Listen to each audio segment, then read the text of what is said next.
இப்போ ரீசெண்டாக நீங்கள் நிறைய இடத்துல பார்த்துருப்பீங்க. 18 வருஷத்துக்கு முன்னாடி இங்கே கொடூரமாக 3 கொலை நடந்திருக்கு. அதில் பலியாடான ஒரு குடும்பத்தோட நிலைமையை ப்ளீஸ் ஸ்கிப் பண்ணாமல் பாருங்கள். ஹலோ எவ்ரிவன், எல்லாருக்கும் வணக்கம். என்னோட பேர் பிரவீன் ராஜா மோகன்தாஸ். நான், என்னோட அப்பா, அம்மா, தங்கச்சி, நாங்கள் 4 பேரும் 2002 சென்னை மடிப்பாக்கத்தில் வாழ்ந்து வரோம். இப்போ எல்லாருமே பார்த்துருக்கேன், திடீர்னு கொஞ்சம் வைரலாகவும் போயிட்டு இருந்துச்சு. இப்போ திடீர்னு சம்திங் டிமாண்டி காலனி, பேய் வீடு அப்படின்லாம் சொல்லி பெருசாக இது பண்ணி கிரியேட் பண்ணிட்டு இருந்தாங்க. பசங்க எல்லாருமே ரீல்ஸ் போட்டு இப்போ இந்த வைரல் ஆனதில் அது மூலியமா ஒரு தடுப்பு கிடைச்சிருக்கு, கடவுள் கொடுத்த ஒரு சான்ஸாக நினச்சி தான் நான் இதை உங்கள் முன்னாடி வைக்கிறேன்.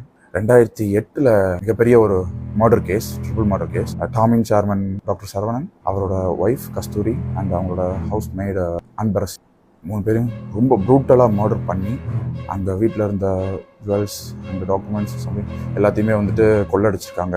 ஒரு பெரிய சென்சேஷனல் நியூஸாக போச்சு. அதில் 4 குற்றவாளிகளாக 4 பேரை போலீஸ் கைது செய்கிறாங்க. இந்த கேஸை முடிக்கணுன்ற ஒரு கட்டாயத்துக்கு வர்றதுனால இந்த 4 பேரை யாரோ ஒருத்தரை தேர்ந்தெடுக்கிறாங்க. அதில் எங்கள் அப்பாவும் ஒருத்தராக இதில் இருக்கிறாரு.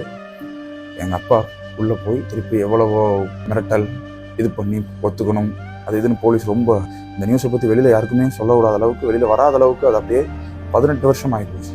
இன்றைக்கி வரைக்கும் எங்கள் அப்பா பெயிலில் வந்திருக்கிறாங்க. திருப்பி இப்போ வரைக்கும் இன்னமும் சிபிஐக்கு மாறிடுச்சு. சிபிஐக்கு மாறி இன்னும் போகிறாங்க போயிட்டு இருக்காங்க. 2 வருஷம் மேலே ஆகுது, இன்னும் ஒன்றுமே தெரியல. இந்த கேஸை முடிக்கக்கூடாதுன்ற மாதிரியே அப்படியே கொண்டு போகிற மாதிரியே தெரியுது. இதுலேருந்து நீதி கிடைக்கும். அதுவும் இப்போ இருக்கிற நியூ கவர்மெண்ட், அவர் CM, honourable CM Vijay sir, அவர் பண்ணுற ஒரு சில நடவடிக்கைகள், அவர் எடுக்கிற எல்லாத்தையுமே பார்த்து ஒரு நம்பிக்கையே இதை நான் முடிவெடுத்து நான் பேச ஆரம்பிச்சுன்னு சொல்லலாம். அந்த இறந்த 3 பேருக்கு உண்டான நீதியாக இருக்கட்டும், ஒரு தவறும் செய்யாமல் பாதிக்கப்பட்ட 4 பேர், எங்கள் அப்பா ஒருத்தர், அந்த 4 பேரோட குடும்பத்தினரும் சேர்ந்து என்னென்ன வேதனைகள் இன்ன வரைக்கும் குற்றவாளிகளோட கொலைகாரங்களோட குடும்பம் தான் இருக்கே தவிர நிரபராதியோட குடும்பம் இன்னும் வரலை.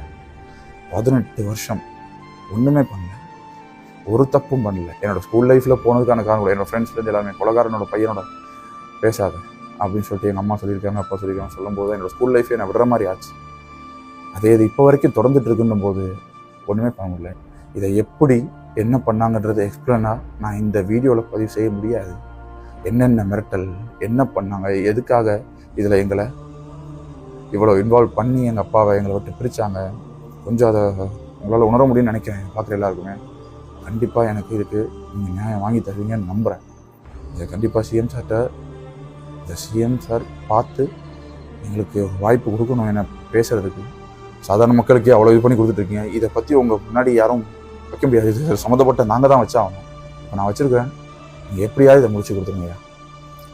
உங்களையே நம்பி இருக்கேன்.